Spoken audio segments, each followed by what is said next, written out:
आप देख रहे हैं आजाद बोल इंडिया का हेडलाइंस शो। आज है 7 जनवरी 2026। मैं हूं आदिल खान आजाद। दुनिया के सबसे बड़े अखबारों और पोर्टल से चुनी गई कुछ बड़ी खबरों को आपके सामने रखेंगे जिन्होंने आज सुर्खियां बटोरी।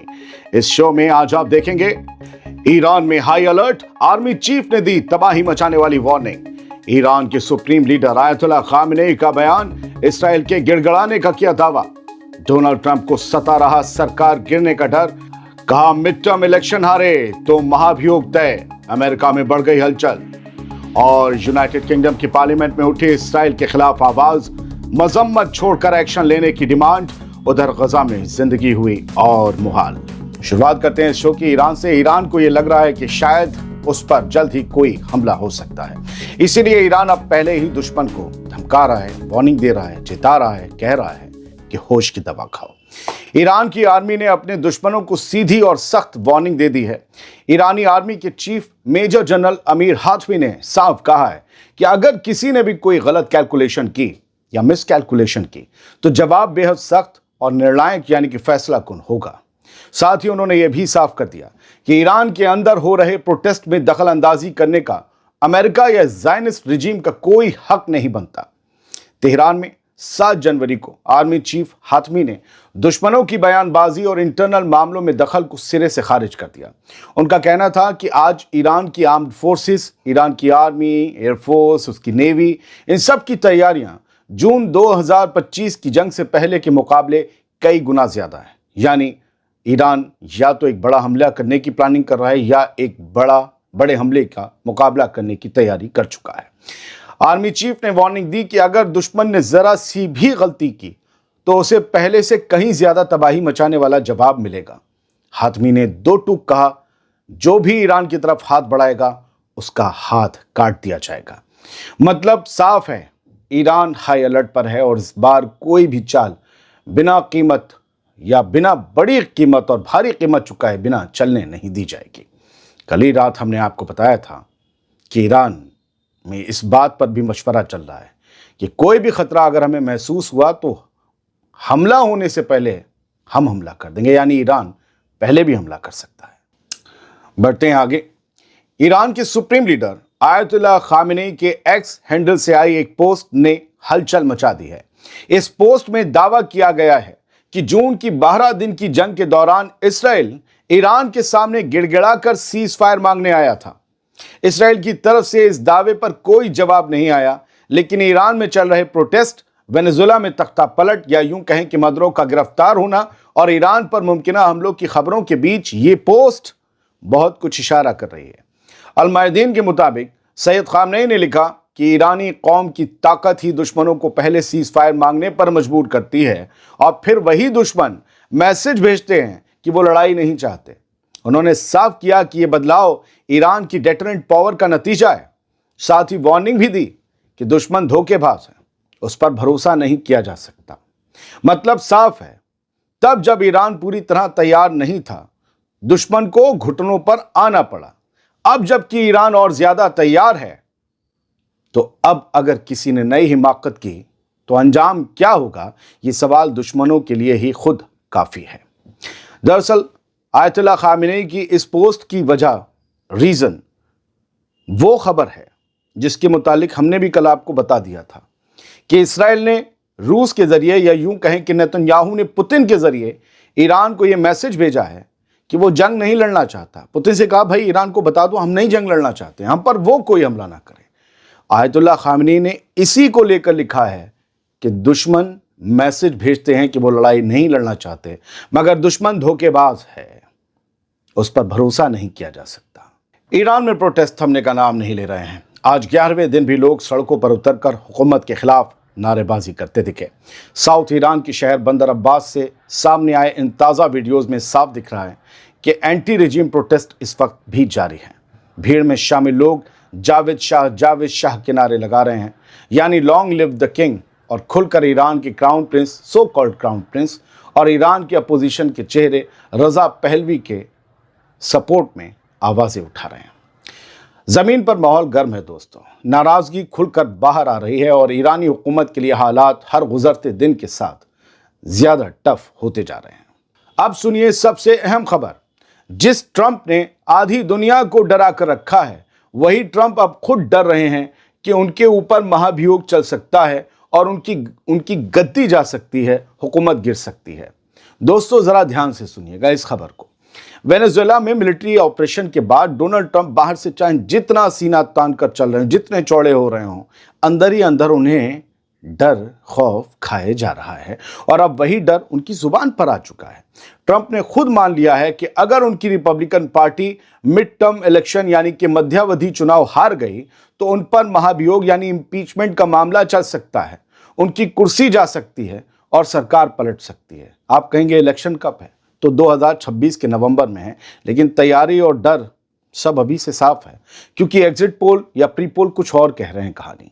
वॉशिंगटन में रिपब्लिकन लीडर्स की एक मीटिंग के दौरान डोनाल्ड ट्रंप ने साफ कहा कि नवंबर के मिड टर्म में मेजॉरिटी जीतना बेहद जरूरी है, वरना डेमोक्रेटिक पार्टी कोई ना कोई वजह निकालकर मुझे इम्पीच कर देगी, अब महाभियोग चला देगी।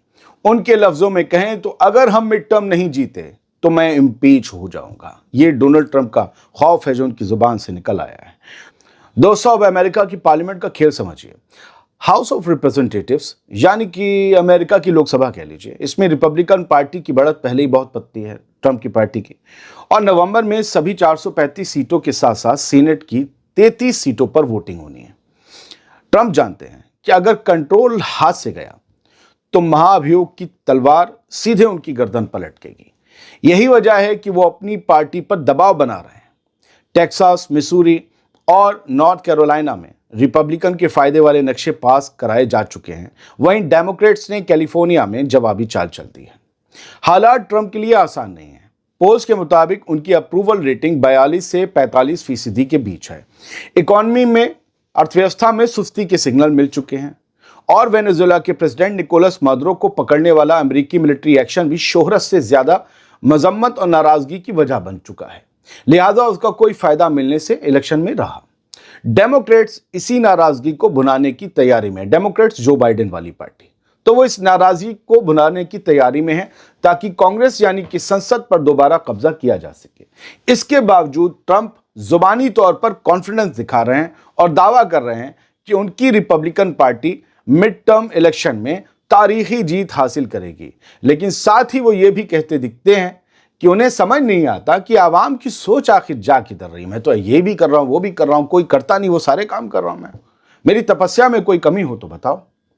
पिछले 1 साल में डेमोक्रेट्स की तरफ से ट्रंप पर महाभियोग की मांगे उठती रही हैं, खासकर जून में ईरान पर की गई स्ट्राइक्स को लेकर, जो कांग्रेस की मंजूरी के बिना हुई थी।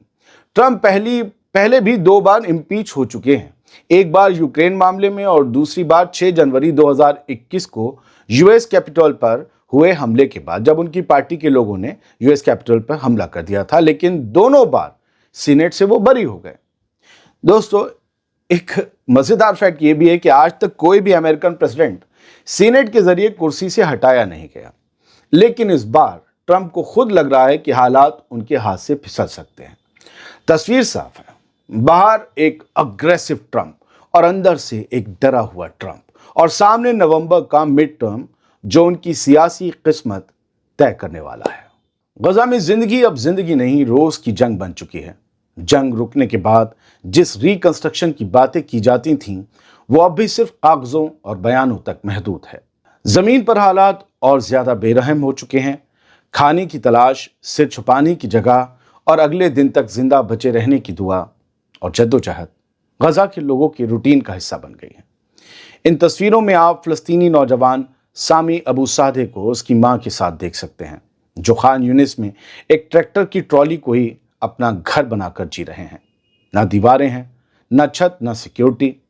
उनके पास बस खुला आसमान है, उसके नीचे एक ट्रॉली है, कुछ टूटी उम्मीदें हैं और आंखों में एक सवाल है जो पूरी दुनिया से पूछा जा रहा है कि गजा के आम लोगों का कसूर आखिर क्या है।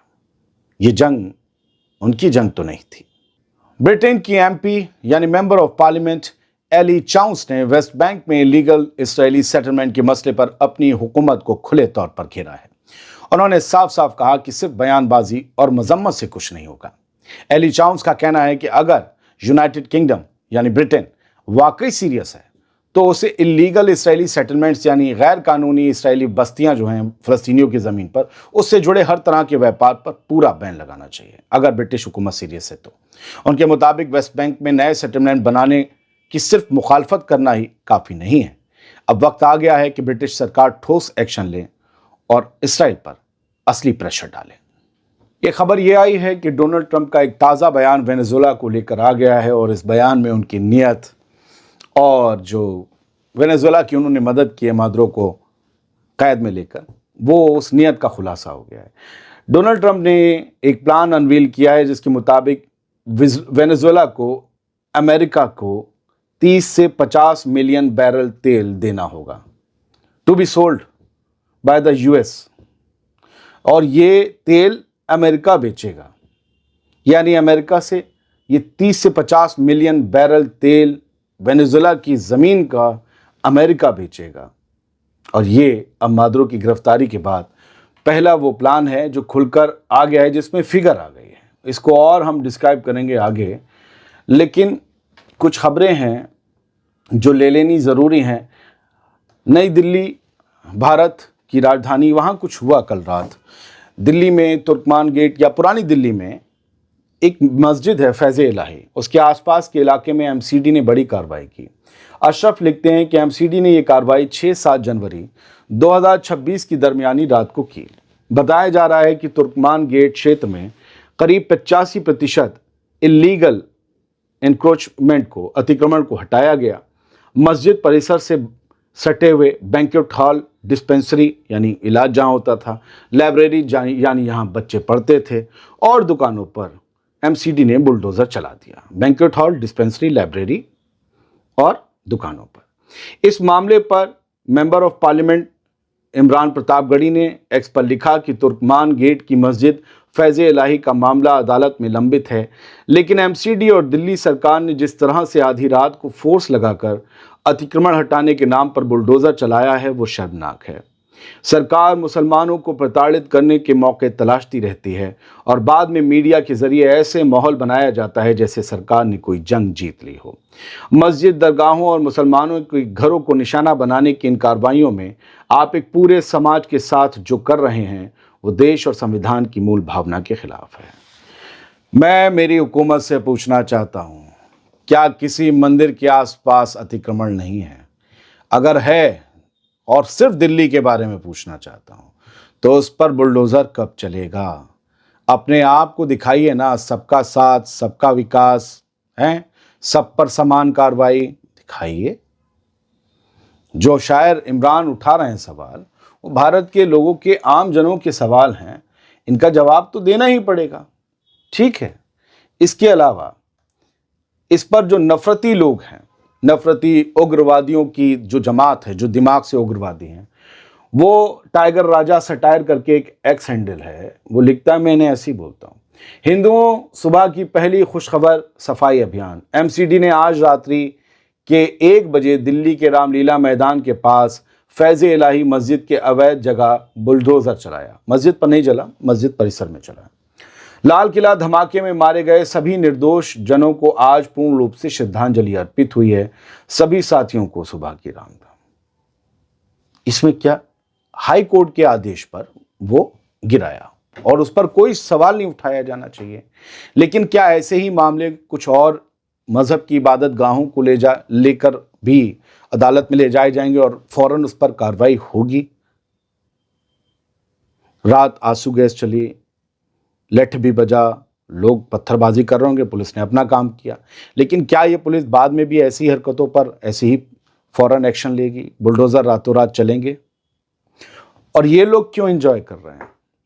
ये टाइगर राजा सटायर जो भी हैं, अपना नाम असली नहीं लिख सकते क्योंकि ये लोग बहुत डरे हुए लोग हैं, जो छुप कर सिर्फ नफरत फैलाते हैं। इन्हें पता है इन्हें लाल कर दिए जाएंगे, आगे से इंसान पीछे से बंदर नजर आएंगे, तो ये लोग चुप खामोशी से नफरत फैला रहे हैं। लेकिन हम पूछ रहे हैं कि इनकी इसमें खुशी की बात क्या है?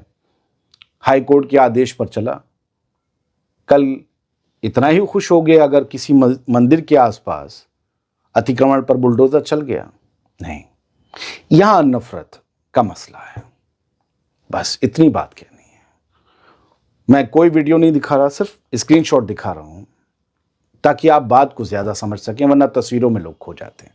बहुत बहुत शुक्रिया। सलामत रहिए, खुश रहिए और दुआ करते रहिए इस मुल्क और दुनिया में अमन व अमान कायम रहे।